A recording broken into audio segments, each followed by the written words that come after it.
ఆత్మ సాక్షాత్కార అనుభవము. నమస్తే. శ్రీ అమ్మ భగవాన్ శరణం. భగవద్ధర్మలోనికి రావటానికి ముందు ప్రతికూల ఆలోచనలు మరియు నిరంతర భయములతో ఆత్మవిశ్వాసం కొరబడి నా జీవితము అల్లకల్లోలంగా ఉండేది. నేను చేయదలుచుకున్న ప్రతి పని సంఘర్షణను, పోటీని మరియు భవిష్యత్తు గురించి అనిశ్చితిని తీసుకువచ్చేది. నా ఇంటి బయట అడుగు పెట్టడం కూడా నాకు ఆందోళనను, భయాన్ని కలిగించేది. ఈ సవాళ్లను అధిగమించడము ఒక యుద్ధంలా అనిపించేది. అయితే భగవద్ధర్మ కార్యక్రమాల్లో నిరంతరం పాల్గొన్న తర్వాత నా ఆలోచన విధానం మారిపోయింది. ఒకప్పుడు అతి తేలికగా కోపంతో చెలరేగిపోయి తల్లిదండ్రులతో వాదనలకు మరియు వివాదాలకు దిగేవాడిని.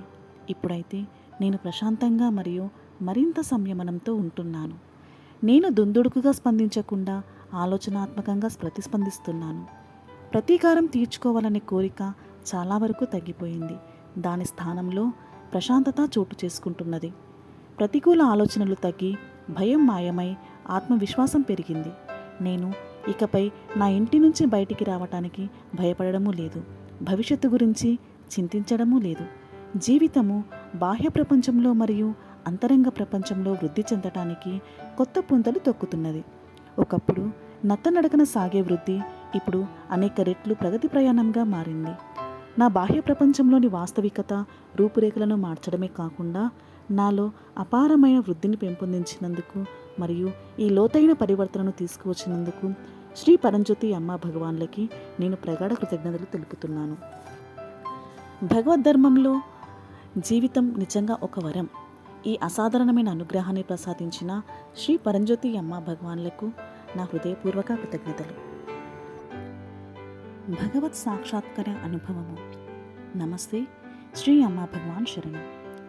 నా దినచర్యలో భాగంగా నేను శ్రీ అమ్మ భగవాన్లకి పూజ మరియు హారతి తర్వాత ధ్యానం చేస్తున్నాను. ఈ సమయంలో నేను మా ఇంట్లో అమ్మా భగవాన్ల శక్తివంతమైన ఉనికిని అనుభవించాను.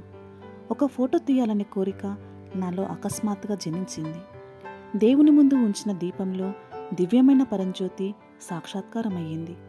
మంగళకరమైన ఆ రోజు నుంచి పరంజ్యోతి ప్రతిరోజు సాక్షాత్కారం అవుతూనే ఉంది. నా అంతరంగ స్థితిని మాత్రమే కాకుండా ఇంట్లోని ప్రతి ఒక్కరి అంతరంగ స్థితిని కూడా మారుస్తున్నది. కృతజ్ఞతతో నిండిన హృదయంతో శ్రీ పరంజ్యోతి అమ్మ భగవాన్లు మా మధ్య నివసించి ప్రతిరోజు అద్భుతాలను కురిపిస్తున్నందుకు వారికి ధన్యవాదములు. కృతజ్ఞతలు శ్రీ పరంజ్యోతి అమ్మ భగవాన్.